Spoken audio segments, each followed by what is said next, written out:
muddy square there. That's her former apartment. It's now a museum. Here's Pushkin. We won't show this again, but just look at the scenery. I'm going to get an infusion of vodka, and I'll be right back.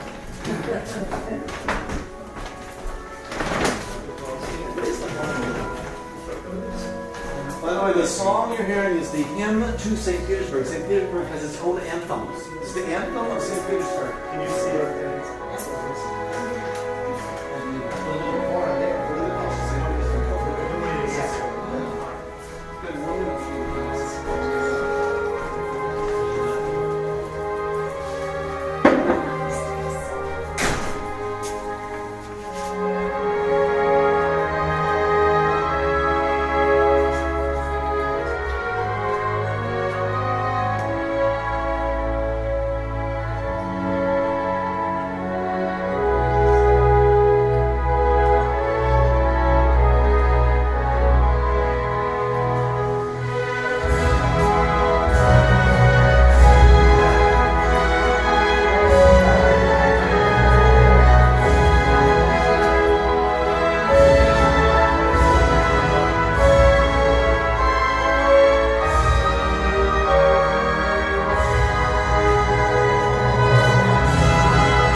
theater there. The Tsar had his own special box in that theater. And this is yet another version of that anthem. I don't think you can hear that. That is the Hymn to a Great City by Glier. And it's a great city, all right. It's St. Petersburg. I was there 2.5 years ago. I want to thank the Likhachev Foundation for sending me there. They have my eternal gratitude. It was a wonderful trip, 2 weeks with the foundation, and then 2 weeks with my friends, Susan Katz Svetsova, and Peter Shvetsov. So I want to thank both Susie and Peter and the Likhachev Foundation sincerely for sending me to Russia. It was an amazing trip. I got to meet with a lot of museum directors, go into the storage areas of many of the museums in St. Petersburg, Russia, and also just see the life of St. Petersburg, which is an amazing city. We don't need that. Now I need to open up Keynote. Then you're going to see the pictures that I took while I was there. And is that Command F for full screen? Yeah. Nope. Start, hit that play button. Start. All right. Play. Yeah, good. There it is. So get the dog. Look at this. The dog wants to join the lecture too. This is the 300th anniversary of the founding of the Kunstkamera, and this is a museum started by Peter the Great. Basically, it started before that. It was, but he put it in his own house. So many of these collections started by a cabinet of curiosities. And if you know what a cabinet of curiosities is, it's basically a trunk. So what tonight we're going to be talking about was founded in St. Petersburg. There's another beautiful picture of St. Petersburg. Peter the Great's idea was to have a lot of canals like Amsterdam. So this entire city would be just full of canals, as in Amsterdam. That did not happen on Vaselsky Island, which is where he put the Kunstkamera, because they were just a little too narrow for his large ships to get through. So now his canals are just streets. But he had all the, will of the imperial power of Russia at his hands. Thousands, literally thousands of people died digging these canals. It was a city built in a swamp, but there's a reason for it. And the reason that Peter built this city was so that he could be on the Baltic, so that he could have a naval force. This he did, and this is why Russia became an international power. If Peter had not done this, they would still be a very backwards country, with their city, main city in Moscow, and the only route to the ocean being through the Black Sea. So there's a reason why these canals are there.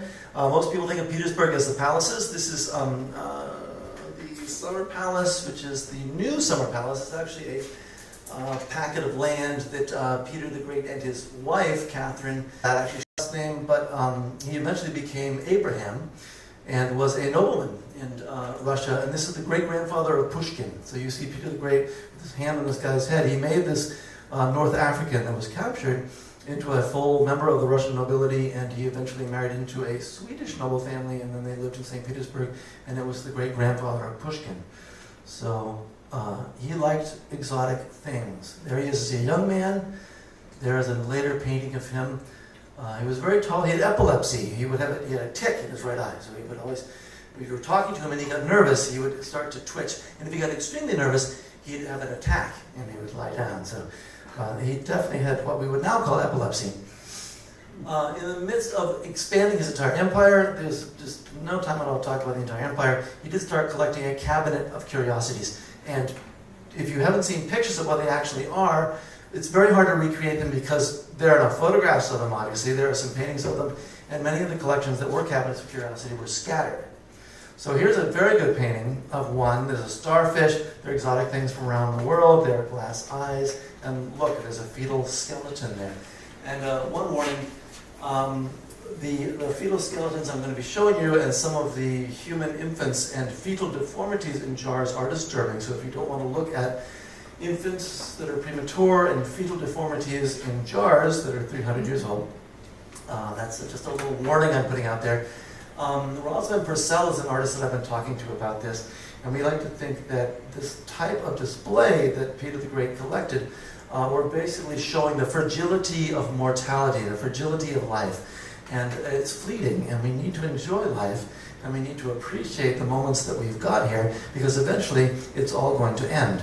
Sort of like Gray's Elegy or William Blake, think of it that way. But many of these cabinets were based on that idea, that these are gifts that we get, these are loans, and eventually they're all going to go somewhere as beautiful as they are. This that you see before you is an Italian cabinet, and again, it's a cabinet, it's a small trunk that was carried around or presented to someone.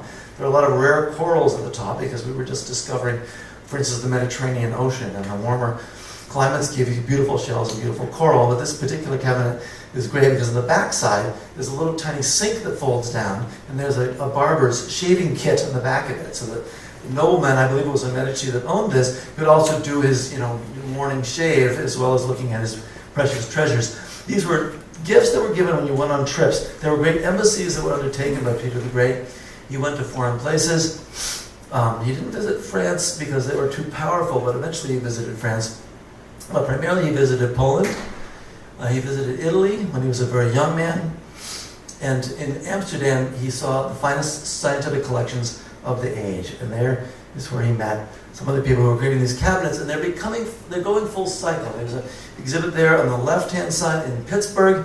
That actually looks like a bureau. It actually is a cabinet of curiosities. It's a display cabinet. All the drawers are full of shells, are full of minerals, are full of fancy things. I think it was in an English collection and then given to the Carnegie family, so it's in Pittsburgh now. The one on the right was put on display at Harvard's museum. That is a cabinet of curiosity with a bunch of things on display used in students' work this past year just at Harvard, and it looks like a bureau or a china cabinet, but again, it was created especially for relics. And the top, I think, is a saint. I'm not sure exactly what's in the top, but it dates from the 1600s, so these things are dating from the 1600s. It's how you keep track of the places you had been, the valuable things you had seen on your travels, the things that have been given you as a gift. And these gifts are very important even into your family life, and I'll talk about that later. Collections such as these went on to the present day, or yes, until the present day. The Colonial collection at the University of Vermont has a lot of these items. This particular engraving is from the history of Fitchburg, Massachusetts in about 1895 or something, and it's a blanket from the Sandwich Islands, and it's a powder horn, an old powder horn. It doesn't even say. There's a wooden pitcher brought over from the Mayflower. And all these things were just put on display in a cabinet of curiosities in the 20th century in Fitchburg, Massachusetts. The Gates Library had a number of these right here in town. We have a piece of Strasbourg Cathedral, courtesy of the Gates Library. And recently there was dropped off another piece of wood. I think it's from the Gates or it's from the Hartford Library. I'm not sure. But you would get a splinter or something. You would get a vine from Shakespeare's birthplace in Stratford-on-Avon. And you would bring it home, you put it in your scrapbook, or you give it to your local public library. People would come to your local public library, or to your lyceum, or to the book club you had in your living room, and they'd talk about Shakespeare, they'd talk about Versailles, they'd talk about the various places that these artifacts came from. Up in the Fairbanks Museum, there are wonderful displays like the Chinese ladies' slippers, and foot binding was a very practiced thing, and then these items also were made for tourists. So once the tourists started to come, after Peter the Great started coming, once the other tourists started to come, you'd sell souvenirs to people, very much the same way you have a snow globe sold to you nowadays. If you visit the Vatican, in Rome, you obviously get a little statue or something, or a rosary. But back then you'd get a Chinese foot binding slipper, or you'd get a this or that. And there's the Fairbanks Museum. It's a whole museum full of this type of thing, including taxidermy. But right now I just want to talk about relics. An ostrich egg was very common. A crocodile was very, very common and was very, very popular. Everyone had to have a crocodile. The one on the right would be from the Capella de Crocodillo in Salamanca, Spain. And that's a wooden one that was carved to look like the real one that was there. Very much from churches and monasteries, of course, would have these things in them, and it would draw in the faithful, and then you'd get your widow's mite, because the more obvious, interesting items that you had in your monastery, the more people would come to your monastery, the more people would buy your beer or go to a mass and would give you a donation. So they're very much non-profits. There's another crocodile. This is one in Halle, Germany. There's a crocodile in Germany there, and that's a very well recreated cabinet of wonder there. please do come in. There's some seats here. Sit down. I'm going to talk for another half an hour and then I'll be done. No growling. Hey. There, in the picture right there is our crocodile we have up in our ceiling back there next to our own sea monster. So we carry on the tradition of the crocodile. Ours, unfortunately, is not a real crocodile. It's just rubber. Oh, there it is. You can see in this old engraving of the Frato Imperato. This is actually an apothecary. This is eventually a drugstore, but it's also a cabinet of curiosities in Italy, in North Italy, in the 1600s. And you can see the crocodile on the ceiling there. This is a recreation of Oleus Worm's collection done by an artist on the bottom and in an engraving on the top. Rosalind Purcell is a very well-known photographer. She's been in National Geographic magazine. She's also going to be exhibiting 3 of her photographs this coming summer with us. And she did a recreation of this particular cabinet of curiosities down below in a California, I think, museum first, and then it was exhibited at Tufts 3 or 4 years ago.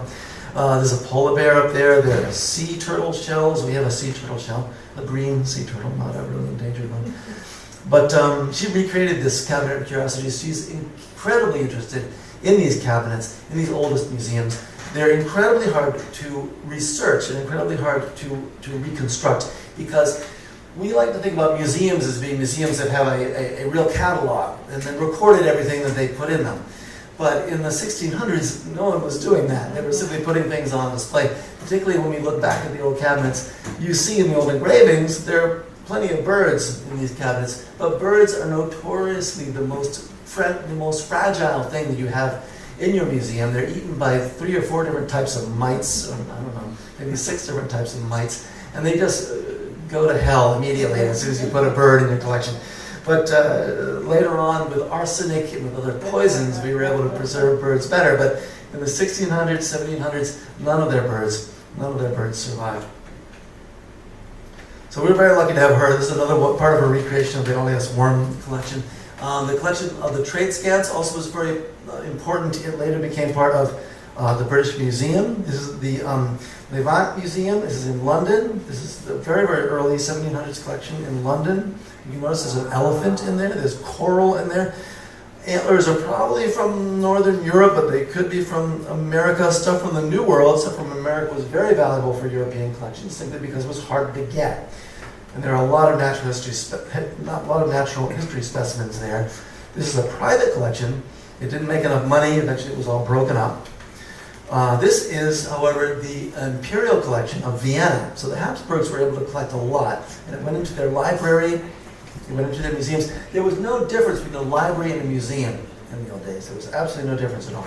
You had books, you had natural history, you had artworks, you had live musicians, you had everything in one collection. This is the Habsburg Palace, Castle Ambras, in Vienna. They had precious gems. They had stuff from around the world. And you can see the whole museum is designed to house the precious stuff that they had. So the ceilings are decorated. The display cases are decorated. This is the Metaji Palace in Florence. The people in Florence were able to collect some of the first natural history specimens that we've got. It is still around. It is still collected in the Specula, and our local expert, Stacey Hopkins, will be delivering a lecture on July 11th about this museum. This is one of the oldest natural history and medical collections in Florence and in Europe. It dates from the 1500s. It's the Metaji collection. There are anatomical displays made in wax that are both horrific and gorgeous all at the same time. Some of them are quite sexy. And again, there was a merging of science and art. So this is a wax figure we're looking at. Her entire interior is cut open. You can see all of her interior organs. I believe also she's pregnant at the time in this wax figure, but she has got gorgeous hair, and her head is tilted back, very much like St. Catherine in the Bernini sculpture in the Vatican. So these small cabinets, these small chests that people would travel around with and collect stuff in, eventually became museums like this. This is the Pitt Rivers Museum in Oxford. This is one of the oldest museums in England. And this is the Museum of Natural History in Paris. There are 2 museums of natural history. One is the Museum of Natural History, the other one is the Museum of Evolution. So the revolution swept away all religion and was designed to make science their new religion. But it's an intense museum. Some of these have been restored recently and are absolutely gorgeous. So these became official because they had the money of a king or a government behind them. This is, of course, the British Museum, with a new addition around the reading room of the British Museum, the very, very famous reading room of the British Museum. The trade scans and their tiny trunks full of things that led to the foundation of the British Museum. There's Kircher is another North Italian German. He was a German monk who developed a number of technical theories about optics and about the world itself. This is the interior of the world being flames and volcanoes showing up around the exterior of the world. His work is best displayed in the Museum of Jurassic Technology, which is in Culver City, LA. If you're ever in California and you happen to be in Culver City, don't hesitate to visit don't miss the Museum of Jurassic Technology. Roz Purcell, who's exhibiting her photographs this summer, has exhibited there. And these museums, even though that one's quite contemporary, and the Main Street Museum here is quite contemporary, Peter the Great's collection straddled the old world, which is natural history being part of God's plan, or part of devil's plan. So there's a devil being chased away by a certain herb. One of the oldest natural history collections is the Botanical Garden in Paris. And it was Louis not 14th, it was one of the earlier Louis who started it up, I think, in the late 1500s, not the early 1600s. So this is a medical garden, a botanical garden. But there were also precious gems there. There was fine art there was sculpture there. And when you think about it, your medical garden is going to be the same thing that they use herbs for in San Juan, Puerto Rico. They use these for your drugstore. So if you had something wrong with you, they would use an herb. And we're now looking at these herbs because it turns out some of them are quite useful. And we don't have to always take some sort of synthetic medicine. We can use these herbs. But the science as it was before Pfizer was an actual herb, and you had to catalog them all. You had to grow them all, and you had to study them all, give them all a number. Some of them could chase away Satan. There were monsters out there. This is a 1500s Italian book about the creatures of the world. And this is a scientific book about all the different creatures that exist in the far-flung corners of the world. Some of these exist in the Carolinas, those exotic areas in the New World. There's a great bee pig, I don't know what that is, and a sheep person, and then someone fishing for a human being in back. This is great. This is great stuff. And so in the midst of all this science as a study of monsters, and that still goes on, we have Alberto Siba. And we have the reprint of the Alberto Siba encyclopedia in our reading room. Any of you can look at it. It's the reprint of the one that's colorized. And he was a great naturalist. He's from Italy. He goes to Amsterdam. He had a great wig. He had his own collection. He had a wig. He had a great collection there in Amsterdam. I'm going to move very quickly through this because I meant to mention at the beginning of this lecture that I have always wanted to open for a punk rock band. I always have. And I'm really honored that the punk rock band's coming after me. And I'm not going to talk any longer than I have to. But that's Alberto Siba's collection there in Amsterdam. There is Friedrich Reusch, or Reusch, and the local sculptor who works in wood, Ria Blas, is from Rotterdam. And she has promised me she's going to teach me how to pronounce Reusch. And I think I'm not doing it right, but I'll get it right by the end of the summer. And he also was a naturalist. He worked in Amsterdam. Both the Siba collection and the Reusch collection were seen in Amsterdam by Peter the Great because he wanted to be a shipbuilder in Amsterdam, learn how to build ships. And then as soon as and then there's Mendeleev, and the periodic table of elements, we're going to get into that. Mendeleev was also the guy who invented vodka. Both the Siba, or he standardized vodka, both the Siba collection and the Reusch collection were bought wholesale by Peter the Great. So Peter the Great went to Amsterdam.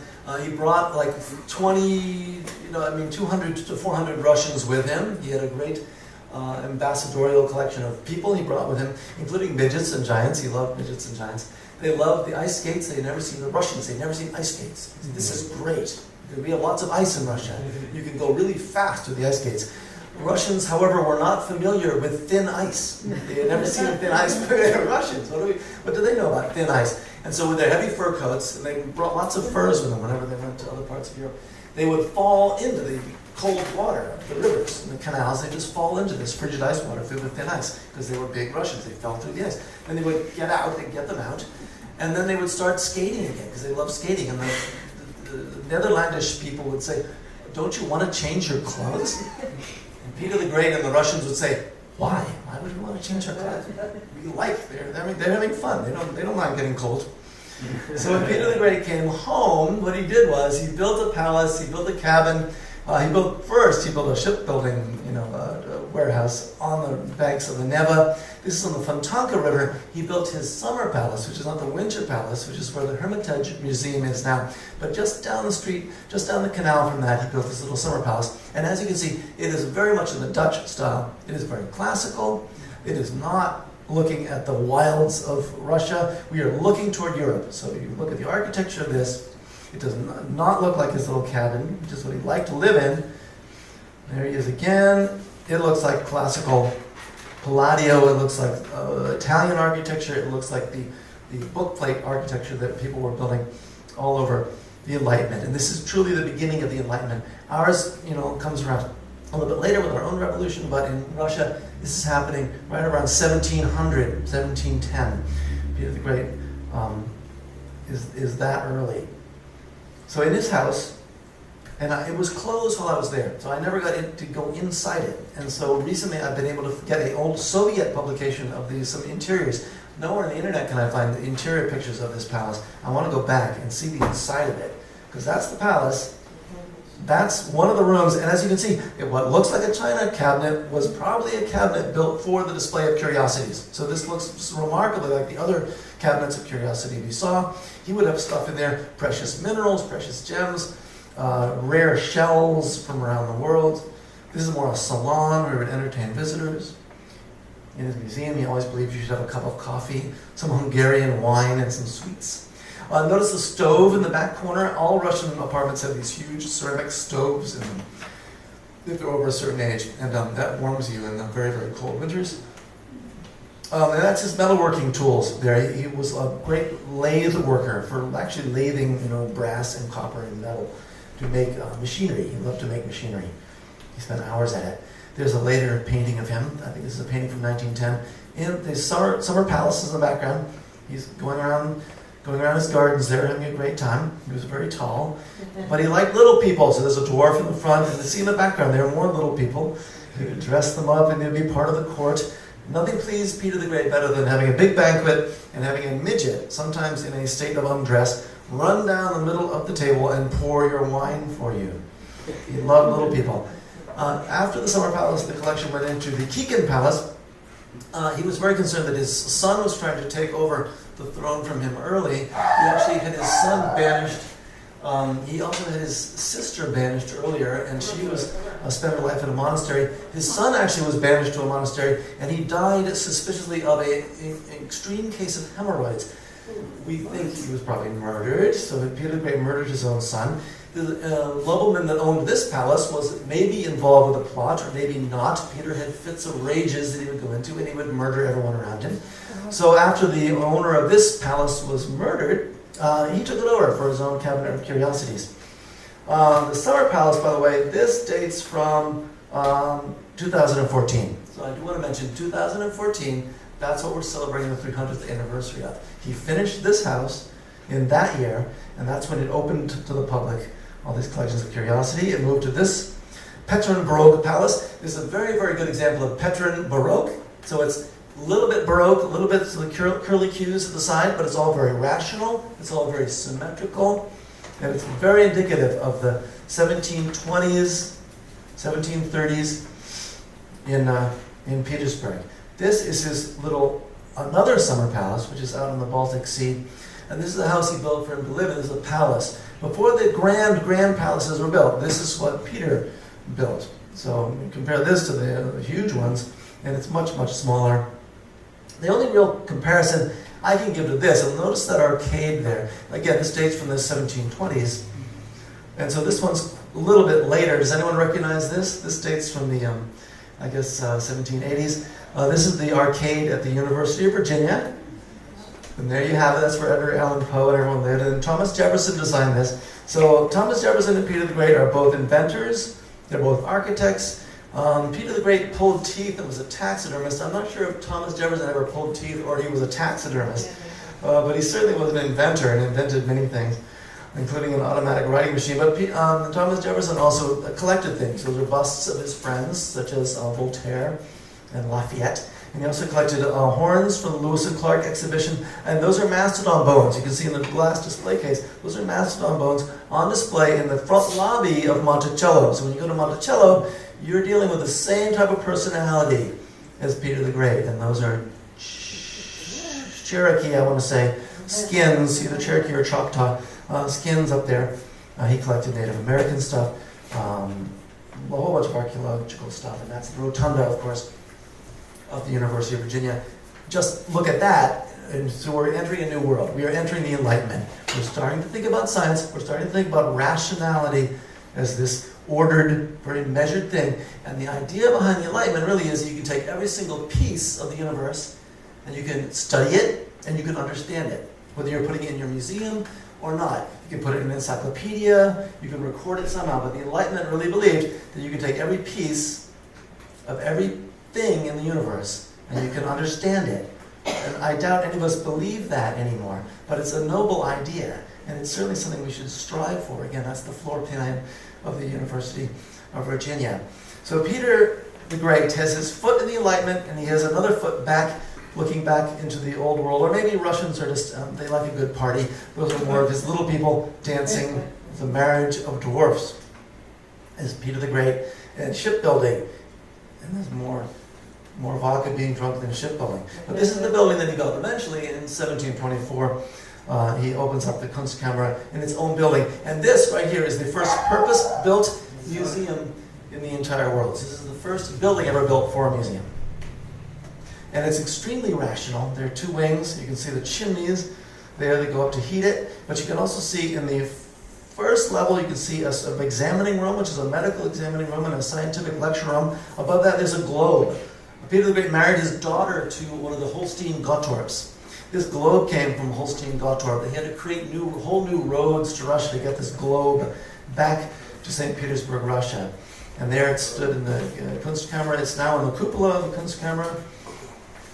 And this is the scientific collection of Friedrich Reusch. So this is the stuff. This is the Kunstkammer itself. These are the collections of Reusch from Amsterdam. These are the display cases. We'll be creating more of these display cases right in this room over the summer. There'll be another display case right there. We've had some of the delivery of art take place for the Kunstkammer already.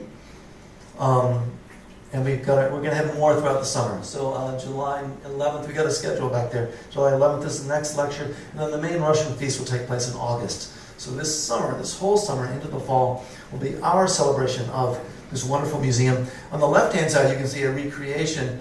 Most of them were destroyed, but some of them were partially intact, of some of the fetal anomalies of Friedrich Reusch from Amsterdam that were purchased by Peter the Great in about 1710. They were made lovely. So again, this is the bridge between art and science. You have shellfish there, and you have coral on top. An infant's hand holding an oculus, holding an eyeball. So the eyeball you can study. The hand is there. The lace is there to make it all pretty. And again, the study of science does not have to be grotesque. It can also be pretty. Here's the skeleton of a giant. This is Bourgeois. When he was in France, he met a giant, and he convinced the giant to come back with him to Russia. Can you sit down now, Mark? Sit. Bourgeois was a giant, even taller than Peter the Great, so that's why he was fascinated by Bourgeois. When Bourgeois died, of course, Peter the Great had his skeleton preserved and put on display. He also had Bourgeois' heart preserved. And we have Bourgeois' contemporary sculpture. That's a Peter the Great, not a Bourgeois. There's his heart. Bourgeois' heart is still on display in St. Petersburg. And you can see some of the shells of Albertus Seba in the background. So we have these shellfish, we have a giant's heart, we have many strange things. Peter the Great loved to pull teeth and was proud of it, so there are his teeth. Here's the photograph of Rosalind Purcell. And that photograph is a wonderful dye subprint that you'll have here this summer. And those are the very sort of close-up of all the teeth that Peter the Great pulled. Two-headed calves were very popular. And again, we think of them as grotesque. Peter the Great was saying, this is not the hand of God. This is something that happens scientifically. When you think about it, in the old days, it was very empirical what was being done. We like to snicker to think that in the old days, with the old mythologies and things, and not knowing where things came from, a woman is pregnant, she pulls up one of those carrots. You know, we all pull up a carrot in our garden. It's got two got legs, 2 carrots in one. We put it on the kitchen table, it's a curiosity. Maybe there's even more than 2 legs. But if a woman did that while she was pregnant, and then she had a Siamese twin, she saw the double-legged carrot, so that must have caused her Siamese twin. If you think about it, that's really empiric. We know about DNA, we know about the birth process, but back then they didn't. We know about cellular biology. They didn't know about cellular biology back then. So they did know that she pulled up a carrot. And so they were trying to figure out what the rationality behind a 2-headed calf was. And there's a skeleton. They were immensely popular. They're still popular. You can go around to carnivals and sideshows. And James Taylor, one of the biggest sideshow experts in the world, is going to come here in July. He's going to give a lecture about sideshows and carnival freaks and carnival oddities. And we do hope you can make it to that. He's going to talk about the anything for a buck angle. But I want to keep it grounded in the fleetingness of life and how we are moving through life in a very fleeting manner. And we ought to appreciate some of the bizarre, strange things around us. Look at those 2 animals. The animal on the left for you guys is a monkey, of course, that's from Africa, a very exotic animal for Russians, but also the animal on the right is an opossum. This is a very exotic animal for Russians. We take an opossum for granted, but the opossum, it's a marsupial, and it's moving further north. Have any of you seen a possum? I mean, they're very strange. Yeah, really weird animals. They're very strange. And in Europe, they were incredibly strange. There's a conjoined twin, probably a deceased at birth, and the shells that would be decorating around these displays. Fetal skeletons and skulls, all on display at the Kunstkammer. I was very lucky to be able to see it. The woman who let me up was very protective at first. There's always usually a guard in the Russian Museum. She spoke no English at all, and she did not want to let me in. But the assistant director came down and let me in. But on the way out, this little Russian lady was yelling at me in Russian, you better be my friend next time. You better see me. Because once I'd seen her once, I was going to be her friend for life. Many of the displays are controversial. We should put up some signage relating to the photographs we're going to be showing. But again, we are honoring all of life if we show all the different varieties of life. This is some sort of womb growth there, and 5 different fetuses collected around it. The Kunstkammer itself has scared children for years. Those are 2 of the, I think they're Indonesian, I'm not sure, statues that greet you at the front door of the current day Peter the Great Museum of Ethnography. And a lot of the exotic stuff they have there, of course, comes from the Cherokee Indians and the Northwest Indians. They have the largest collection of Northwest Indian artifacts in the world. Of course, Russia had Alaska before we called Alaska our own, so it makes sense that the Kunstkammer should have all this Alaska stuff. So I moved very, very quickly through this. I'm going to end with a picture of Peter the Great, a death mask of Peter the Great, to remind us all about the fleeting nature of life, including the Friedrich Reusch collection. We are going to be recreating some of the Friedrich Reusch things with My Little Ponies, and so we've got this project going with My Little Ponies. I want to thank everyone connected with that. I want to thank Tim Duggan and Mark, and I want to thank Eric and Nancy and everyone else who's helped with this so far. There's a long list of artists. David Powell has done our wonderful poster. And so for the whole rest of the summer, we're going to be doing this every month, all the way through September, even a Christmas party, a final Russian Christmas party. We're going to be celebrating this museum. We're going to be trying to figure out what it means. And I thank you all for being part of the lecture.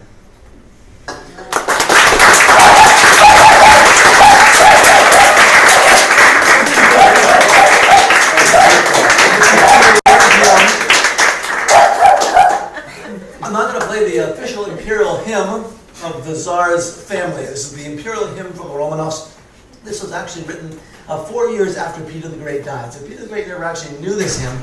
Most of you will recognize it, though. If you went to a Methodist or a Lutheran church, you'll recognize it, or Episcopal church. It's also in the finale of the 1812 overture. So we're going to play this particular hymn. It is the Russian Imperial Hymn. Certainly not the Russian national hymn. It was more or less banned during the Soviet period. And if you want to sing it, you may. Let's see, that's not it. We have a transliteration now. If you have little programs in, we've got a transliteration. Pass them to the back. All of you, I want you to join in. This is very much a punk rock team. Definitely.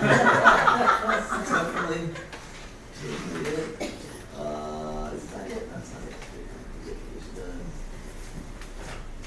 It's in Cyrillic, that's why I couldn't read it. 6. Yes. Please, dear Czar, don't poke our eyes out. Join us for vodka on the deck.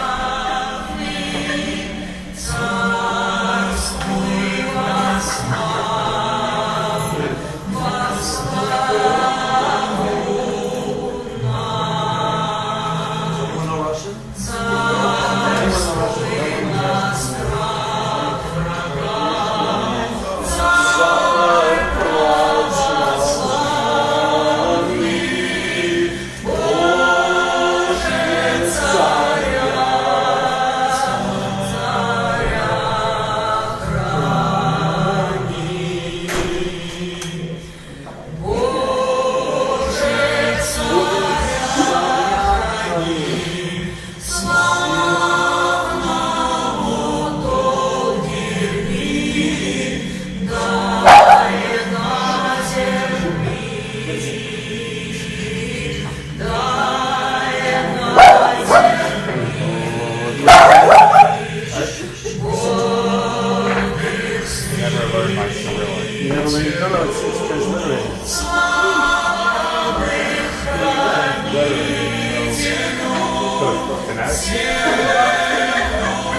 Transliteration up there, we'll practice. We're going to practice. Any more, although there's sounds, alliterative sounds that I'm not sure how to create in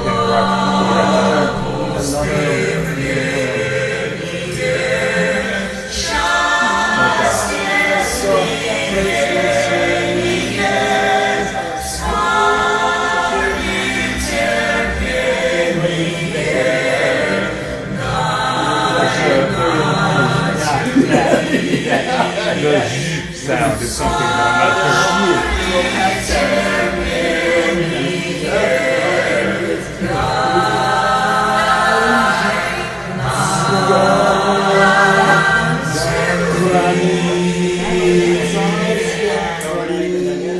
Okay, there we go. That's it. That is it. Do you have a schedule for the future lectures? Yes, you we do. do. I think I made it onto this, I think. Okay. I think there's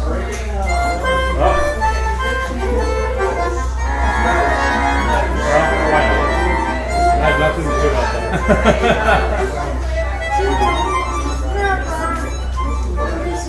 Is it the tone of Russian cartoon shops?